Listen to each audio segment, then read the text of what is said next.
lagi di sini bersama saya akan menjelaskan tentang topik yang saya pilih, yaitu topik bagian A.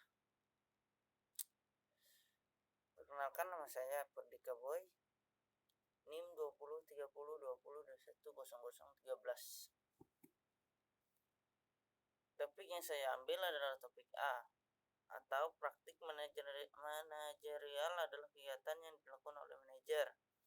Apabila manajer dipandang sebagai rangkaian kegiatan atau proses, maka proses itu mencakup bagaimana cara mengkoordinasikan dan mengintegrasikan berbagai sumber untuk mencapai tujuan organisasi atau produktivitas kepuasan.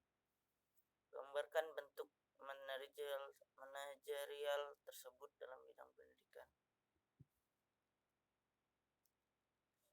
Kemampuan manajerial sangat berkaitan erat dengan manajemen kepemimpinan yang efektif, karena sebenarnya manajemen pada hakikatnya adalah masalah interaksi antara manusia, baik secara vertikal maupun horizontal. Oleh karena itu, kepemimpinan dapat dikatakan sebagai perilaku motivasi orang lain untuk bekerja ke arah pencapaian tujuan tertentu. Kepemimpinan yang baik seharusnya dimiliki dan ditetapkan oleh semua jenjang organisasi agar bawahannya dapat bekerja dengan baik dan memiliki semangat yang tinggi untuk kepentingan organisasi. Dalam bidang pendidikan, manajerial contohnya adalah kegiatan yang dilakukan guru dalam mengajar murid dan mengelola kelas. Guru sebagai manajer kelas dituntut memiliki kemampuan dalam manajemen kelas agar mampu mencapai tujuan proses belajar mengajar secara keseluruhan. Menurut Katz dan Fayol, bahwa dalam rangka pelaksanaan tugas manajerial paling tidak diperlukan 3 macam bidang keterampilan, yakni yang pertama, keterampilan teknis, yaitu kemampuan manusia untuk menggunakan prosedur teknis dan pengetahuan bidang khusus. Yang kedua, keterampilan manusiawi, yaitu keterampilan untuk bekerja sama dengan orang lain, memahami memotivasi sebagai individu atau kelompok. Yang tiga, keterampilan konseptual, yaitu kemampuan untuk mengkoordinasikan dan mengintegrasikan semua kepentingan dan aktivitas organisasi. Peranan guru sebagai manajer kelas sangat memerlukan ketiga macam keterampilan di atas agar guru dapat secara efektif melaksanakan fungsinya sebagai manajer. Maka harus memahami nilai-nilai yang terkandung di dalam ketiga keterampilan di atas dan mampu mewujudkannya dalam tindakan atau perilaku.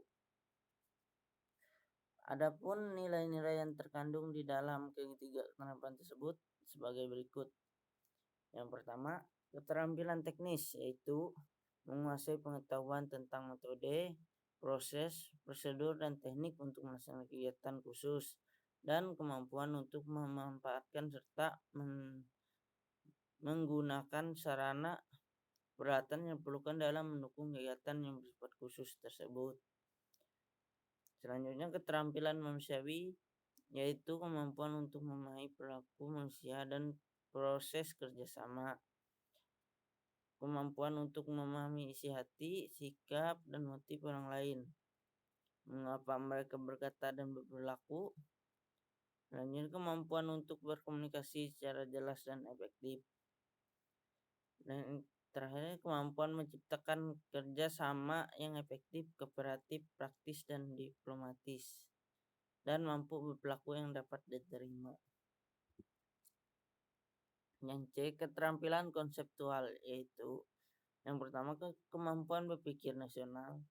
2, cakap dalam berbagai macam konsepsi. 3, mampu menganalisis berbagai kejadian serta mampu memahami berbagai kecenderungan.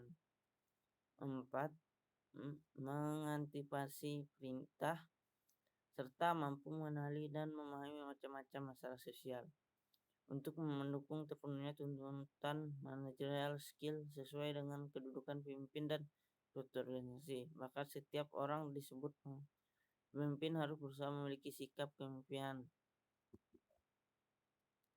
Sekian, terima kasih.